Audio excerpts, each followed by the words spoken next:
আমাদের ইমানের মেইন যেটা অংশ সেটা হলো তৌহিদ এবং রেসালত।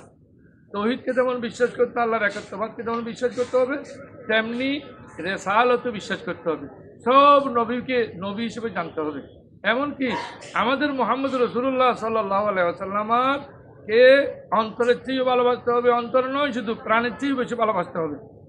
একদা একজন লোককে রসুল করিম সাল্লাহ সাল্লাম বললেন, ইন্না রজুলান আকেলা এন্টা রসুল্লাহ সাল্লাহ, রসুলের সামনে সম্মুখে খাবার খাচ্ছেন। তখন রসুল করিম সাল্লাহ সাল্লাম বললেন, কুল বিয়ামিনিকা, তুমি ডান খাতে খাও, ডান হাত ব্যবহার করো খাবারের জন্য। তিনি বললেন, লাস্তাতিউ ইয়া রাসূলুল্লাহ, আমি তো ডান হাত ব্যবহার করতে পারি না, বা তার ডান হাত অসল অবশ, এগুলো তিনি বলেছেন।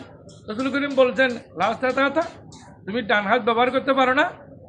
তার কথা অনুযায়ী যখন রসুল করিম এটা বলে দিলেন, তখন তিনি এমন বিপদে পড়ে গেলেন, এমন মহা বিপদে পড়ে গেলেন, মা মানাহু ইল্লাল কিবরু, তাকে এইটা বলে নাই, বাম হাতে তিনি খাচ্ছেন গৌরবান্বিত হয়ে, গৌরব করে, এটা যেটা আল্লাহ পছন্দ করেন না।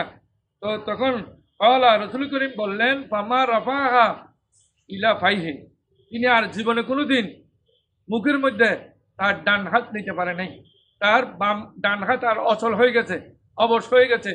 তো রসুল করিমের সাথে যদি বেয়াদবি করে নগদ শাস্তি পেয়েছে ব্যক্তি, এটা প্রমাণ রসুলের সাথে কোনো ধরনের বেয়াদবি করা যায় না, রসুলের নির্দেশ যা তা পালন করতে হয়। আল্লাহ আমাদের বুঝার জন্য তৌফিক দান করুন, আমিন। আলহামদুলিল্লাহ রাব্বিল আলামিন।